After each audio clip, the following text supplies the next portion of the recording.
कृतिका की सर्दियों में ना नहाने की आदत से उसकी माँ रमोला बहुत परेशान होती थी। इसी कारण सर्दियां शुरू होते ही रमोला कृतिका को चेतावनी देते हुए कहती है, कृतिका, अगर इस बार भी तूने सर्दियों में ना नहाने का आलस दिखाया ना, तो मैं तुझे घर से बाहर कर दूंगी। पानी बचाने का बहाना लगाकर जो तू ना नहाने की कामचोरी करती है ना, वो बहाना तेरा अब नहीं चलेगा। माँ, मुझे तो लगता है मैं आपकी सगी बेटी ही नहीं हूँ, इसीलिए आप मुझ पर सर्दी में नहाने का अत्याचार करती हो। भला कौन सी माँ है जो अपनी बेटी को इतनी ठंड में नहाने के लिए कहेगी? अभी एक चांटा पड़ेगा ना तो तेरी सारी अकल ठिकाने पर आ जाएगी। ठंड में ना नहाने का अंतर 1-2 दिन का होता है, महीने भर का नहीं। अच्छा, अब बस भी करो माँ, अभी सर्दियां आई नहीं है, जब आएंगी तब कहना। खैर, अब मैं नहाने जा रही हूँ। कृतिका अपने कमरे में बने अटैच्ड बाथरूम में नहाने के लिए चली जाती है और कुछ देर बाद, वाह यार, नहाने के बाद जो सुकून मिलता है ना, उसकी बात ही अलग है। लेकिन सर्दियों में यही सुकून सजा बन जाता है। मुझे तो अभी से सर्दियों के बारे में सोचकर ठंड लग रही है। फिर कृतिका जल्दी से तैयार होकर कॉलेज के लिए निकल जाती है। ऐसे ही कुछ दिन बीत जाते हैं। फिर दिसंबर का महीना शुरू हो जाता है। अरे ओ नालायक, अब उठ भी जा, मैंने तेरे नहाने का पानी गर्म कर दिया है, जल्दी से उठकर नहा ले, वरना कॉलेज के लिए देर हो जाएगी। हे भगवान, कॉलेज वाले सर्दियों में 2-3 महीने के लिए कॉलेज बंद क्यों नहीं कर देते?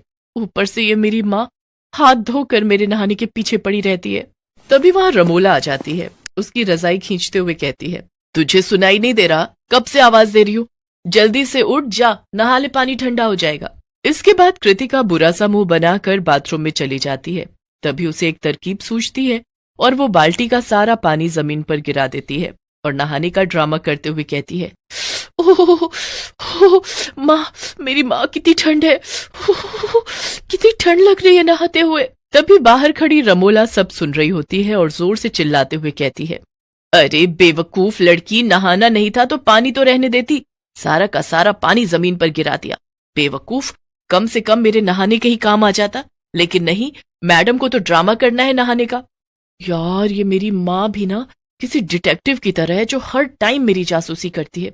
चलो, अब जब उनको पता चल ही गया है कि मैं नहीं नहाई हूं, तो कृतिका बेटा 2 छींटे मार ले मुंह पर पानी के और चल बाहर। कृतिका बिना नहाए ही तैयार होकर ढेर सारा परफ्यूम छिड़क लेती है।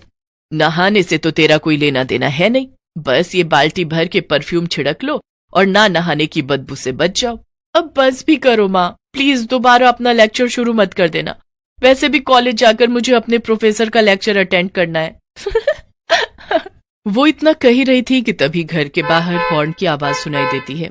तभी कृतिका अपनी माँ से कहती है, अच्छा माँ, मैं चलती हूँ, धवल आ गया मुझे पिक करने। कृतिका बाहर आकर कार में बैठती ही है कि तभी रमोला झट से बाहर आती है और कहती है, अरे कृतिका बेटा, तू अपनी लाइफ लाइन, मेरा मतलब है परफ्यूम की बोतल घर पर ही भूल गई। इसे रख ले, नहीं तो कुछ देर बाद तुझसे बदबू आने लग जाएगी और सबको पता चल जाएगा कि तू नहाई नहीं है। क्या माँ, अब भी सुबह सुबह बहुत मजाक करती हो। धवल, मेरी माँ बहुत बड़ी कॉमेडियन है। वो क्या है ना, वो कपिल शर्मा की बहुत बड़ी फैन है।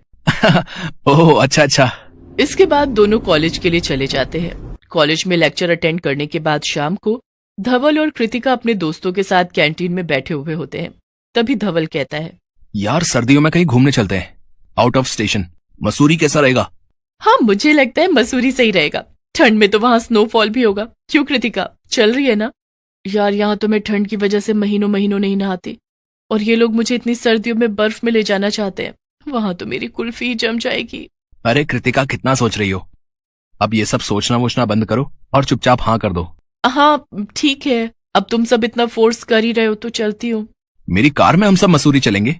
तो ठीक है, नेक्स्ट वीक चलते हैं। होटल की बुकिंग मैं कर दूंगा, तुम सब अपनी पैकिंग कर लेना।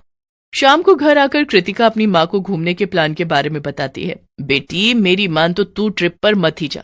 अगर सबको तेरी सर्दियों में ना नहाने के टैलेंट के बारे में पता चल गया ना, तो सोच तेरी कितनी इंसल्ट होगी। अरे मेरी माँ, तुम मेरी चिंता मत करो, आप ही बहुत हो मेरी इंसल्ट करने के लिए। औरों की बेइज्जती की मुझे जरूरत भी नहीं है। और रही मेरी नहाने की बात, तो आप चिंता मत करो, मैं वहां जाकर नहा लूंगी। ठीक है, फिर जैसी तेरी मर्जी। देखते ही देखते अगला हफ्ता भी गुजर जाता है। कृतिका, तूने अपना परफ्यूम तो रख लिया ना? मैं तो कहती हूँ 4-5 बोतल ले जा, कहीं खत्म हो गया तो? सर्दियों में तो तेरा वही एक सहारा है। अरे मेरी माँ, अब जाते जाते तो मेरी बेइज्जती करना बंद करो और हाँ, मेरे फ्रेंड्स आने वाले हैं तो उनके सामने अपना मुंह बंद रखना। तभी कुछ ही देर में धवल, मोहित और रोशनी के साथ कार लेकर कृतिका के घर के बाहर आ जाता है। कृतिका उसमें बैठी रही होती है कि तभी रमोला उससे कहती है, अच्छा कृतिका सुन, उफ, अब मेरी माँ ना जाने मेरे दोस्तों के सामने मेरी क्या इंसल्ट कर देगी। हाँ माँ, अपना ध्यान रखना। जी जरूर, बाय। 6 घंटे दिल्ली से मसूरी तक का सफर तय करके वो बर्फीला नाम के होटल में पहुंच जाते हैं, जहां एक कमरे में कृतिका रोशनी के साथ ठहरती है तो वहीं दूसरे कमरे में मोहित और धवल रुकते हैं और वहां पर एक दूसरे के ऊपर बर्फ के गोले बनाकर फेंकते हैं। बर्फीले पहाड़ों के बीच सेल्फी खींचते हैं और खूब मस्ती करते हैं और खाना पीना खाकर सो जाते हैं। कृतिका जल्दी से उठ जा यार और नहा ले, हमें 10 बजे नई जगह घूमने जाना है। नींद में खोई हुई कृतिका बड़बड़ाते हुए कहती है, अरे रोशनी तू पागल है क्या? इतनी ठंड में कौन नहाता है? अभी 10 दिन पहले ही तो मैं नहाई थी। क्या तू सच में 10 दिन पहले नहाई थी और तब से नहीं नहाई क्या? तभी कृतिका एकदम से नींद से जागती है और कहती है, अरे पागल है क्या? किसने बोल दिया तुझे? ठंड हो या गर्मी, मैं तो डेली नहाती हूँ। अच्छी बात है, सच कहूं तो सर्दियों में तो मैं एक दिन छोड़कर नहाती हूँ। थैंक गॉड मैं बच गई, आज तो मैं अपने मुंह से ही अपनी पोल खोल देती। फिर बिस्तर से निकलकर कृतिका नहाने के लिए चली जाती है और हमेशा की तरह आदत से मजबूर मुंह पर पानी के छींटे डाल देती है और धीरे धीरे पानी जमीन पर गिराती रहती है ताकि रोशनी को उस पर शक न हो। इसके बाद टॉवेल सर पर लपेट कर बाहर आ जाती है। तभी कृतिका की माँ का फोन आता है तो रोशनी फोन पिक कर लेती है। नमस्ते आंटी, मैं रोशनी बात कर रही हूँ। नमस्ते बेटा, कैसे हो तुम सब? हम सब ठीक है आंटी, आप कैसी हैं? मैं भी ठीक हूँ। अच्छा, वो महारानी कृतिका सोकर उठी या अभी भी कंबल के अंदर घुसी हुई है? अरे नहीं आंटी, कृतिका तो कब की उठ गई और अब तो वो नहाकर भी आ गई। हाँ, नहाकर आ गई? ऐसा तो हो ही नहीं सकता। अरे बेटा, वो तो 2-2 हफ्तों तक नहीं नहाती ठंड में। फिर मसूरी में तो बर्फबारी हो रही होगी, वो तुझे बेवकूफ बनाने के लिए सर पर तौलिया लपेटे खड़ी होगी। उसे नहाए हुए तो पूरे 2 हफ्ते हो गए हैं। रोशनी कृतिका को घूर घूर कर देख रही होती है। उधर कृतिका का चेहरा शर्म से झुक जाता है। रमोला फोन पर जोर से कहती है, हाय राम, कहीं उसकी लाइफलाइन, मेरा मतलब है परफ्यूम खत्म तो नहीं हो गया? कृतिका जल्दी से फोन कट कर देती है। हाय यार कृतिका, तू 2-2 हफ्तों तक नहीं नहाती। छी, कैसी है यार तू, इतनी गंदगी में रहने वाली। मुझे नहीं रहना तेरे साथ, गंदी कहीं की। ऐसा नहीं है यार, तू मेरी बात तो सुन। इतना कहकर रोशनी उस कमरे से बाहर निकल जाती है। बेचारी कृतिका, उसको लगा था माँ मसूरी में नहीं है तो मेरी बेइज्जती भी नहीं होगी, लेकिन ऐसा भला कैसे हो सकता था? इस ट्रिप पर भले ही कृतिका की इंसल्ट हो गई और उसका टॉप सीक्रेट सबके सामने आ गया, पर उस दिन के बाद से कृतिका चाहे गर्मियां हो या सर्दियां हर रोज नहाने लगती है। गौतम की शादी रश्मि के साथ हुई थी। आज उनकी फर्स्ट नाइट थी। फूलों से सजे बिस्तर पर बैठी रश्मि बहुत ही खूबसूरत लग रही थी। गौतम उसके पास गया और उसके बिस्तर पर बैठ गया और उसके हाथों को अपने हाथों में थाम लिया। गौतम ने जैसे ही ये किया, रश्मि ने अपना हाथ खींच लिया। गौतम ने फिर से उसका हाथ पकड़ा और उसे गले से लगाने की कोशिश की तो रश्मि अपना सिर नीचे झुकाकर बैठ गई। ओहो, शर्मा गई, लेकिन तुम्हारी इस अदा ने मुझे और भी दीवाना बना दिया रश्मि। चलो अब शर्माना छोड़ो और मेरी बाहों में आ जाओ और भूल जाओ सब कुछ। जी वो...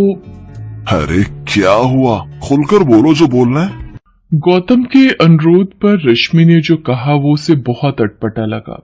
ये कैसी मन्नत मांगी है तुमने? सुहाग रात का इंतजार तो सबको होता है।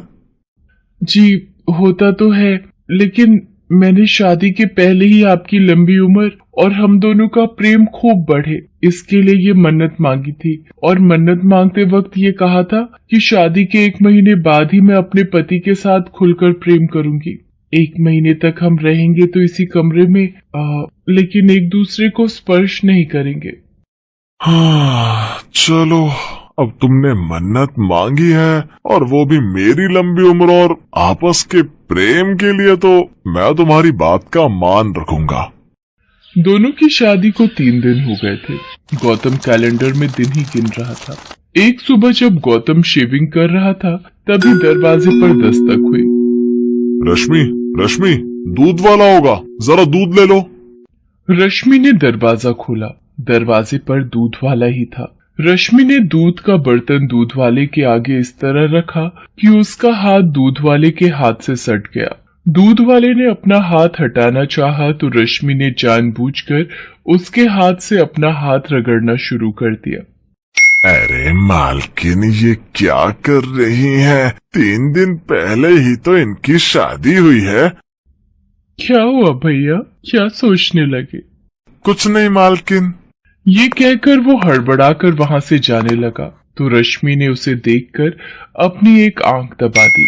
रश्मि की इस हरकत से उसे जोर का झटका लगा और वो पूरे रास्ते यही सोचता गया कि गौतम जी की शादी गलत लड़की से हो गई है। बताओ, 2 दिन हुए शादी को और वो पराये मर्द को न सिर्फ छू रही है बल्कि आंख भी मार रही है। छी छी छी छी, घोर कलयुग आ गया है।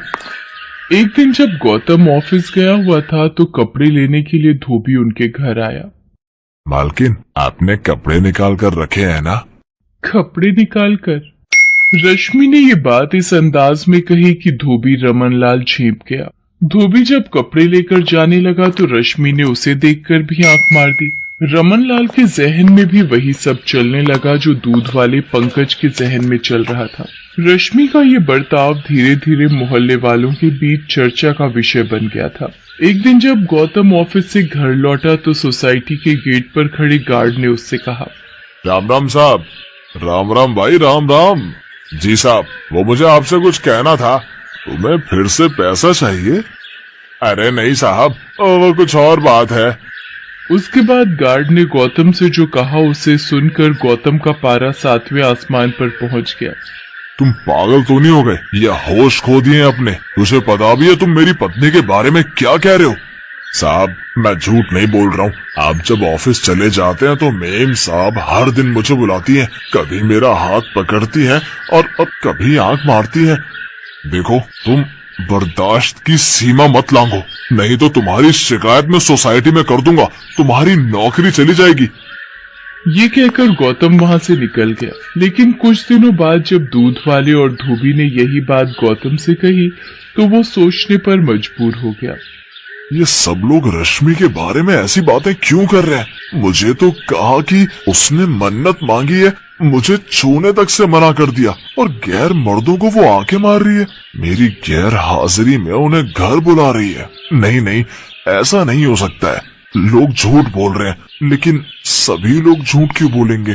क्या करूं मैं? रश्मि से बात करूं क्या? नहीं नहीं नहीं नहीं, उसे बुरा लग गया तो गौतम रश्मि से प्यार करता था, इसलिए उसने लोगों की बातों पर कोई ध्यान नहीं दिया। लेकिन एक बात जो उसने महसूस की वो ये थी कि रश्मि किसी से घंटों फोन पर बातें करती रहती है। एक बार जब उसने उससे पूछा कि वो किससे बातें कर रही थी तो उसने कहा, यहाँ पर फोन पर बात करने में भी कोई पाबंदी है क्या? पाबंदी? नहीं तो कोई पाबंदी नहीं है। मैं अपनी दोस्त से बातें कर रही हूँ, शर्मिला नाम है उसका। हम बेस्ट फ्रेंड हैं, लेकिन मेरी शादी हो गई यहाँ दिल्ली में और वो शादी करके दुबई चली गई।